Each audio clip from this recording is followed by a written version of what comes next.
Muscles.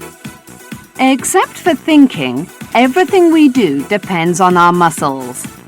Muscles allow us to sit, move, talk, write, read, breathe, and even digest our food.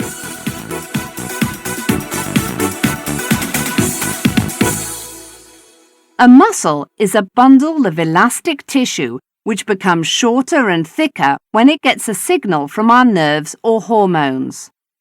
There are three kinds of muscle: skeletal muscle, smooth muscle, and cardiac muscle.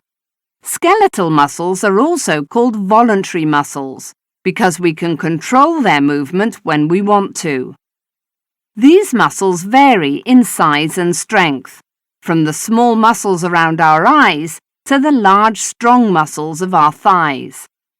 They are attached to the bones of our skeleton, and each muscle can move a part of the body in a certain direction.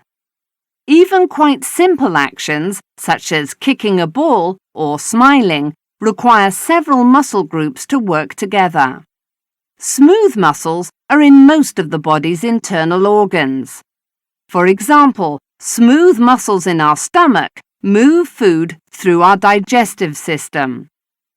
Tiny muscles in our eyes make the pupil bigger or smaller when the light is bright or dark.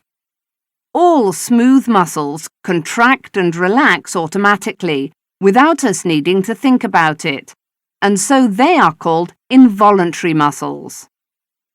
The third group, cardiac muscles, are only in the walls of the heart. These muscles contract and relax automatically in a powerful, regular rhythm to pump blood around our body. Our heart beats about 70 times a minute, every single minute of our lives, without ever resting.